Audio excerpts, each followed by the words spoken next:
Hormone की हमें target organs यानी कि उसका फंक्शन के बारे में पढ़ना है, कैसे काम करता है थायराइड हार्मोन।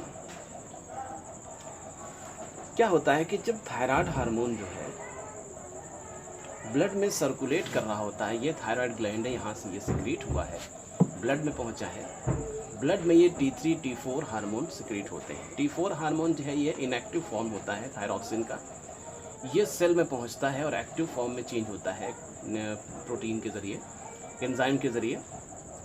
फिर ये सेल के न्यूक्लियस में पहुंचता है, न्यूक्लियस के अंदर ये मैसेंजर आरएनए के थ्रू फिर एक प्रोटीन का फॉर्मेशन करता है, एक स्पेसिफिक प्रोटीन बनती है। अब ये स्पेसिफिक प्रोटीन सेल में क्या करती है, ये सेल में क्या करती है, ये यहाँ पे क्या होता है कि ATP, यहाँ पे सोडियम पोटेशियम पंप काम करते हैं, ATP खर्च होती है यहाँ पे, तो ये ग्लूकोज के कंजम्पशन को बढ़ाता है, ऑक्सीजन के कंजम्पशन को बढ़ाता है, नंबर ऑफ माइटोकॉन्ड्रिया को ये बढ़ाता है। ग्लूकोज बढ़ाना, ऑक्सीजन कंजम्पशन बढ़ाना, नंबर ऑफ माइटोकॉन्ड्रिया का बढ़ाना, ये सारा वर्क ये सेलुलर लेवल पर करता है। उसके बाद हम बात करते हैं, तो ये सारी जब चीज़ें बढ़ गई हैं तो अब बॉडी के अंदर भी उसी हिसाब से चेंजेस होने चाहिए, बॉडी के अंदर भी उसी हिसाब से चेंज हार्मोन करता है बॉडी के डिफरेंट पार्ट में, क्योंकि यहाँ पर ग्लूकोज भी चाहिए, ऑक्सीजन भी चाहिए, और इसके लिए चूँकि ATP कंजम्पशन बढ़ा तो ATP कम होगी, तो ATP बढ़ाने की ज़रूरत होगी, बढ़ाने के लिए ग्लूकोज की ज़रूरत होगी, ग्लूकोज ऑक्सीडेशन की ज़रूरत होगी, उसके लिए ऑक्सीजन चाहिए होगा, उसके लिए नंबर ऑफ माइटोकॉन्ड्रिया की ज़रूरत होगी। तो ये सारे वर्किंग जो है अब ये बॉडी के अदर्स जो है जो ऑर्गन्स हैं उन पर इसका जो है इफेक्ट होता है, और फिर ये थायराइड हार्मोन अलग अलग सिस्टम पर ये वर्क करती है। जैसे हम पहले बात करें लीवर की, लीवर के अंदर क्या करती है, लीवर के अंदर ये जो एंजाइम, ये जो थायराइड हार्मोन है क्या करता है, ये थायराइड हार्मोन यहाँ पे क्या करता है, ये ग्लूकोज का फॉर्मेशन बढ़ाता है। तो ग्लूकोज का फॉर्मेशन कैसे बढ़ता है, ग्लाइकोजन को, यानी कि लीवर के अंदर ये क्या करता है, ये ग्लाइकोजन को ग्लाइकोग्लूकोज में बदलता है। सो ग्लाइकोजिनोलिसिस कहते हैं, क्योंकि यहाँ ग्लाइकोजन स्टोर होता है। तो यहाँ पर ग्लाइकोजन का फॉर्मेशन, ग्लाइकोजन से ग्लूकोज का फॉर्मेशन होता है, इस प्रोसेस को हम कहते हैं ग्लाइकोजिनोलिसिस। ग्लाइकोजन यहाँ स्टोर होता है, ग्लाइकोजन से लीवर में और ग्लाइकोजन से ग्लूकोज का फॉर्मेशन होता है, इसको ग्लाइकोजिनोलिसिस कहते हैं। तो ये ग्लाइकोजिनोलिसिस का जो काम है वो कौन कराता है, ये थायराइड हार्मोन कराता है, इंड्यूस करता है इसको।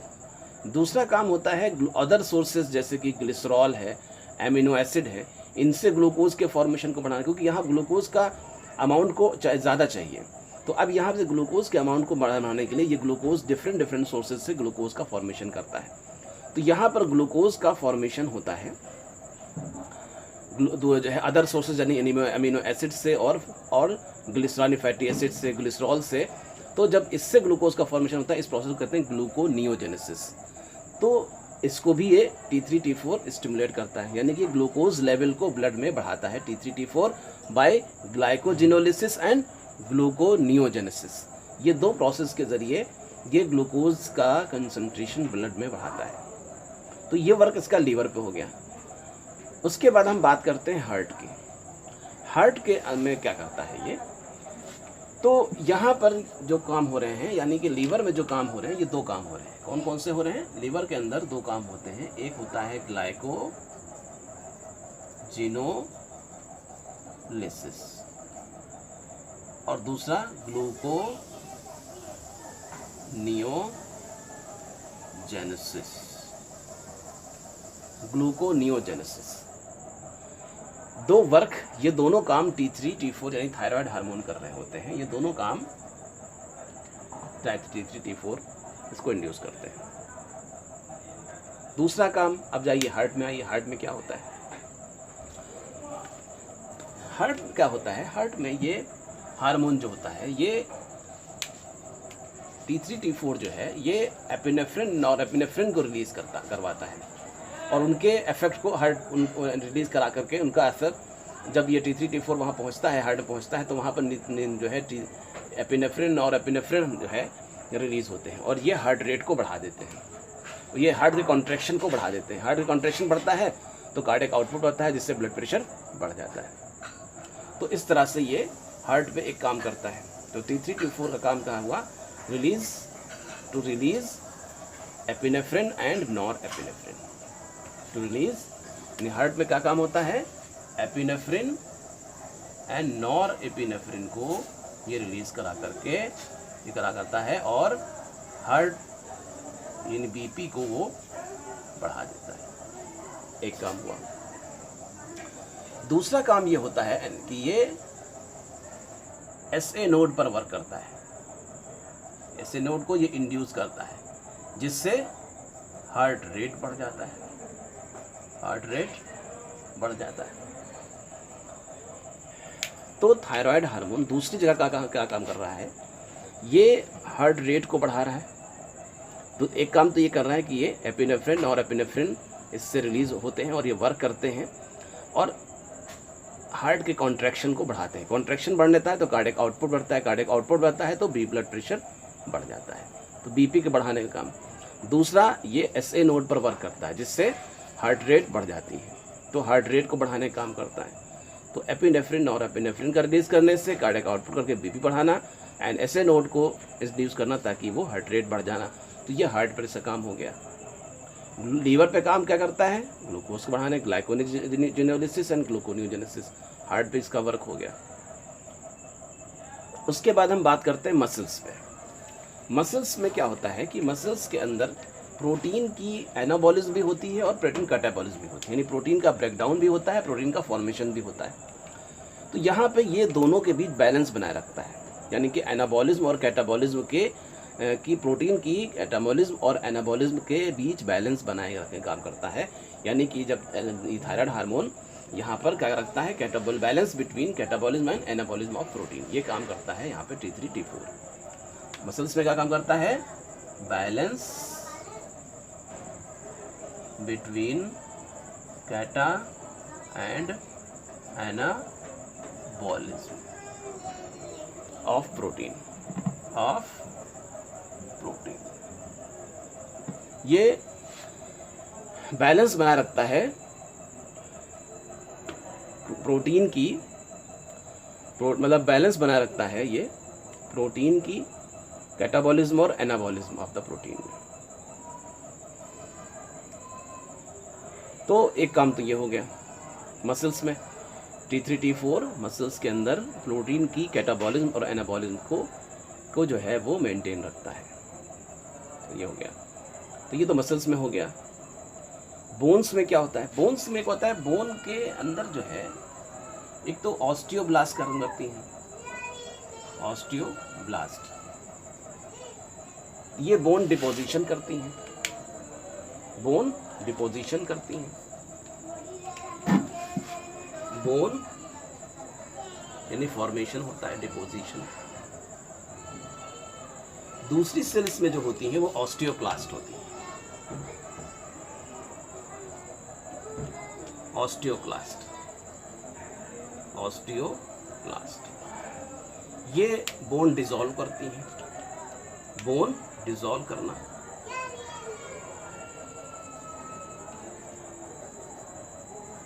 तो ये इनके बीच बैलेंस बना रखते हैं, जिससे बोन ग्रोथ होती है, बोन की रिमॉडलिंग होती है। ये पूरा वर्क T3 T4 यहाँ पे कंट्रोल करता है। बोन की रिमॉडलिंग करना, बोन की ग्रोथ कराना, ये यहाँ पे इसका वर्क होता है। तो इस यहाँ पे बोन में वर्क हो गया। अब बात करते हैं ब्रेन में। ब्रेन में क्या होता है? ब्रेन में ये हार्मोन क्या करता है? ये करता है इंक्रीज नंबर ऑफ डेंड्राइट्स। ये नंबर ऑफ डेंड्राइट्स को बढ़ाता है, माइलिनेशन को बढ़ाता है, माइलिन शीट का फॉर्मेशन होता है, माइलिनेशन को बढ़ाता है। तो काम ये हो गया नंबर ऑफ डेंड्राइट। और इंक्रीज द सिनेप्स फॉर्मेशन को ये ब्रेन में ये 3 का यहाँ पे ब्रेन में ये काम करता है T3 T4। Number of dendrites को बढ़ाना, माइलिनेशन बढ़ाना और सिनेप्स को बढ़ाना, ये 3 काम, जिससे क्या होता है नर्व इम्पल्स फास्टर चलती, फास्टर जो है ट्रेवल होती है इन सारी चीज़ों से। तो ये T3 T4 का ब्रेन पे ये वर्क हो गया। अब बात करते हैं स्किन में। स्किन में चूँकि जब ये सारी चीज़ें होती हैं, एनर्जी कंजम्पशन बढ़ता है, टेम्परेचर बढ़ता है, तो जिससे यहाँ पे क्या होता है, यानी कि स्किन में वैसो डायलेशन होता है। स्किन में वैसो डायलेशन होता है और यहाँ पे स्वेट रिलीज होता है, स्वेट, ताकि बॉडी टेम्परेचर को मेंटेन किया जा सके। स्वेट रिलीज होता है जिससे स्किन मॉइस्ट होती है और वार्म महसूस होती है। टेम्परेचर बढ़ा हुआ होता है, स्किन मॉइस्ट एंड वार्म होती है, शाइनी स्किन होती है, वार्म रहती है। उसके बाद आता है एडिपोज टिश्यू। स्किन के नीचे होते हैं एडिपोज टिश्यू होते हैं। ये एडिपोज टिश्यू है जहाँ पर लाइपोलिसिस होती है, लाइपोलिसिस होती है जिससे ग्लिसरॉल बनता है और ये ग्लिसरॉल लीवर में जाकर ग्लूकोज में, यानी ग्लूकोनेगेनेसिस होती है। तो ये वर्क हो गया एडिपोज टिश्यू और स्किन पे। फिर बात करते हैं इंटेस्टाइन पे क्या वर्क होता है। इंटेस्टाइन में ये इंटेस्टाइनल सिक्रेशन को बढ़ाती है। T3 T4 क्या करता है, increase intestinal secretion, intestinal secretion को बढ़ाना और increase peristaltic movement, peristaltic movement को बढ़ाना। ये 2 काम हो गया, मतलब तो ये T3 T4 का काम हुआ। इन जनरल अगर हम देखें तो T3 T4 का काम हमें अलग अलग बॉडी पार्ट पर अलग अलग नज़र आ रहा है। हार्मोन के डिफरेंट पार्ट्स पर हम डिफरेंट फंक्शंस को देखते हैं। जैसे कि हम देखते हैं, जैसे हमने अभी हमने फंक्शन का है बताया कि डिफरेंट थायराइड हार्मोन अलग अलग पार्ट्स पे अलग अलग वर्क करता है। तो क्या होता है कि जैसे अभी हमने बात की कि लीवर पे वर्क करता है, तो लीवर पे यानी ग्लूकोज का फॉर्मेशन को बढ़ाता है। तो ग्लूकोज का जब फॉर्मेशन बढ़ता है तो ग्लाइकोजिनोलिसिस और ग्लूकोनियोजेनेसिस बढ़ जाता है। अगर मान तो नहीं हो पाता है तो ग्लूकोज का लेवल ब्लड में कम हो जाता है। यानी कि T3 T4 का काम होता है, जब हाइपोथायराइडिज्म होगी, हाइपोसेक्रेशन होगा, तो ग्लूकोज ये प्रोसेस नहीं हो पाएगी, तो ब्लड में ग्लूकोज का लेवल कम हो जाएगा, यानी हाइपोग्लाइसेमिक कंडीशन क्रिएट होती है। उसके बाद हम बात करते हैं बोन के ऊपर इसका वर्क होता है। बोन पे क्या होता है, बोन के में हम एक बोन की जो है डिपोजिशन भी होता है और बोन का डिसोल्यूशन भी होता है। इसके बीच बैलेंस बना रखने का काम होता है। और जब हाइपोसेक्रेशन होगा तो क्या होगा कि बोन का डेवलपमेंट नहीं हो पाएगा, बोन का डिपोजिशन नहीं हो पाएगा, बोन की रिमॉडलिंग नहीं हो पाएगी, तो बोन ग्रोथ कम हो जाती है, तो बॉडी की ग्रोथ कम हो पाती है, तो बॉडी ग्रोथ कम कर पाती है। ब्रेन पे हम वर्क करें तो ब्रेन का में जो है न्यूरॉन्स का जो है डेवलपमेंट नहीं हो पाता है, तो जो है क्या हो जाता है, डेंड्राइट्स का फॉर्मेशन स्लो हो जाता है, माइलिनेशन नहीं होता है, तो नर्व इम्पल्स फाइनली जो है वो स्लो हो जाती है। तो इसमें मेमोरी लॉस होती है, या जो है मेमोरी जो है वीक हो जाती है और नर्व इम्पल्स सही वर्क नहीं कर पाती है, नर्व इम्पल्स स्लो हो जाती है, तो ये मेमोरी जो है पे फ़र्क पड़ता है। उसके बाद हम बात करते हैं मसल्स में, तो मसल्स की हम तरह की ये एनाबॉलिज्म और कैटाबॉलिज्म के बीच बैलेंस बना रखता है। थायराइड हार्मोन कमी होगी तो क्या होगा, कैटाबॉलिज्म ज़्यादा होगा, एनाबॉलिज्म कम होगा। जब कैटाबॉलिज्म ज़्यादा होगा तो क्या होगा, मसल्स वेस्टिंग होगी, मसल्स वीक हो जाएंगी, मसल्स वीकनेस क्रिएट होती है। यहाँ पे देखें एपिनेफ्रिन और एफ्रिन के ये रिलीज़ करा के हार्ट रेट को और ब्लड प्रेशर को बढ़ाता है। थायराइड हार्मोन नहीं निकल पाएगा, नहीं कमी होगी उसकी, तो इसकी वजह से क्या हार्ट रेट भी कम हो जाएगा और बीपी भी लो हो जाएगा, तो बीपी लो हो जाती है। इंटेस्टाइनल मूवमेंट की हम बात करें तो इंटेस्टाइनल सिक्रेशन भी डिक्रीज हो जाएंगे, पेरिस्टाल्टिक मूवमेंट कम हो जाएगा। ऐसे पेशेंट कॉन्स्टिपेशन रहता है और इसकी डिस्पेप्सिया रहता है और जो है लॉस ऑफ एपेटाइट होती है, भूख नहीं लगती है, सारी चीज़ें होती हैं। उसके बाद हम बात करते हैं स्किन की, तो स्किन क्या होता है, स्किन में चूँकि थायराइड हार्मोन रिलीज नहीं हो पाता है तो यहाँ पर थर्मो रेगुलेशन की प्रोसेस जो होती है वो नहीं हो पाती, तो स्किन ड्राई हो जाती है, स्किन ड्राई होती है और स्किन जो है रफ हो जाती है, ठीक है। तो और इसके अलावा जो फैट है, फैट का जो है डिपोजिशन शुरू हो जाता है, तो बॉडी के अंदर मैंने लाइपोलिसिस नहीं होती तो डिपोजिशन शुरू हो जाता है, डिपोजिशन तो बॉडी फूली हुई फील होती है।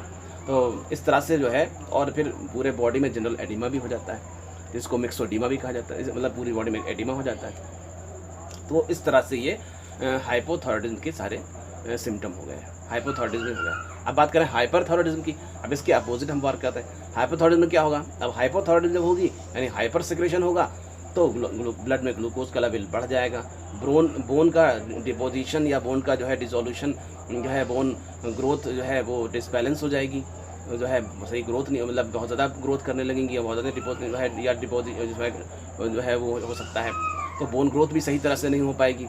उसके अलावा अगर हम बात करें ब्रेन में जो है हाइपर जो है स्टिमुलेशन क्रिएट होगा, इरिटेबिलिटी क्रिएट हो जाएगी, जो है एंजाइटी और इरिटेबिलिटी, बेचैनी, ये सब सारी चीज़ें क्रिएट होंगी। जब नर्व इम्पल्स बहुत तेज़ी से फ्लो करेगी तो ये सारी चीज़ें क्रिएट होंगी।